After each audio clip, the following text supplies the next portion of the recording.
વડોદરાવાસીઓ પર વિશ્વામિત્રીનું સંકટ યથાવત છે। આજવા સરોવરમાં પાણી છોડવાનું બંધ કરાયું છે। જો કે આવક બંધ થઈ હોવા છતાં વિશ્વામિત્રી નદીનું જળસ્તર સતત વધી રહ્યું છે। વડસર, કલાલી, મૂંજ, મહુડા, સયાજીગંજમાં પાણી ભરાયેલા છે।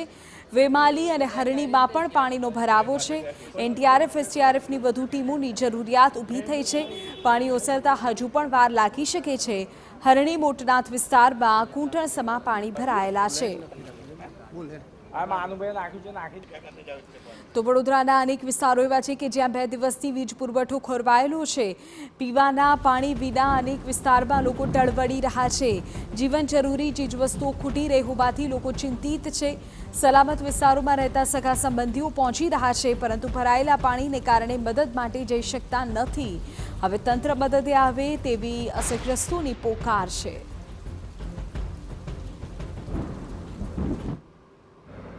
વિશ્વામિત્રી નદીના પાણી વડોદરા શહેરના અલગ અલગ વિસ્તારોમાં ફરી વળતા શહેરમાં કપરી પરિસ્થિતિનું સર્જન થયું છે। જે વિસ્તારોમાં પાણી ફરી વળ્યા છે ત્યાં જીવન જરૂરી ચીજ વસ્તુઓ પણ પહોંચાડવી મુશ્કેલ બની છે।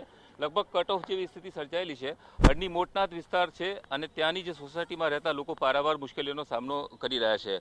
ગમે તેમ કરીને એકબીજાના સહારે કેટલાક લોકો બહાર આવ્યા છે અને અંદર શું પરિસ્થિતિ છે તે જાણવાની કોશિશ કરીશું। સોસાયટીના જે રહીશો છે તેઓની સાથે વાત કરીશું। કઈ સોસાયટીમાંથી તમે બહાર આવ્યા છો અને શું પરિસ્થિતિ છે? શિવાલય રેસિડેન્સી, પાણીની ટાંકી સામે। ત્યાંની પરિસ્થિતિ અત્યારે બી કમર સુધીનું પાણી છે। ગઈ રાત્રે તો અહીંયા છાતી સુધીનું પાણી હતું। તો પીવાના પાણીની બી તકલીફ હતી અને જમવાની પણ ઘણી તકલીફ છે। ઘણી બધી તકલીફ છે, બહુ છે, પણ કોઈ જોવા આવ્યું નથી અત્યાર સુધી। ના તો કોઈ નેતા, ના તો કોઈ જ નહીં। કેવી રીતે 2 દિવસ કાઢ્યા? અરે બાપા, શું કરીએ? દુઃખે સુખે કાઢવા પડે। બહુ તકલીફ પડે છે? બહુ તકલીફ પડી। રાતે ઊંઘ નહીં આવતી। આ તો બેન, કઈ રીતે આ 2 દિવસ તમે કાઢ્યા? સોસાયટીમાં એકબીજાના અમારે સહારે સારું છે। અમારે એકબીજાનો સપોર્ટ અને એકતા છે। તેના બદલ અમે એકબીજાના સહારે અત્યારે 2-3 દિવસ કાઢ્યા છે।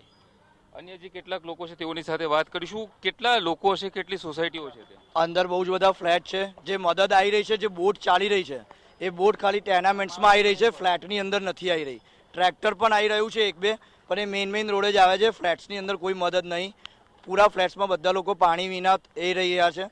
અમે પાણીને દૂધ લેવા કાલે રાત્રે બી આવ્યા હતા। મારે નાક સુધી અહીંયા સુધીના પાણી હતા। અત્યારે કમર સુધીના પાણી હજુ પણ છે અને અમે અત્યારે પણ દૂધ અને પાણી લેવા માટે આવ્યા છે। અમારા આખા બ્લોકનું દૂધ પાણી લઈને અમે પાછા જવાના। અત્યારે જો આ જ પ્રકારની સ્થિતિ રહે તો શું થઈ શકે છે? બધાને મુશ્કેલી પડે જીવન જીવવા માટે। અને કોઈ બી વસ્તુ જીવન જરૂરિયાત, માન લો કે દવા, પાણી છે, દૂધ છે, પાણી અને પાણી મુખ્ય જરૂરિયાત છે।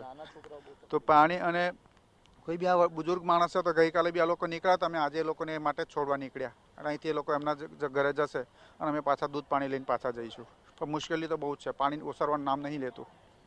પાણી ઓસરવાનું નામ નથી લઈ રહ્યું અને તેને કારણે મુશ્કેલ સ્થિતિનું નિર્માણ થયું છે।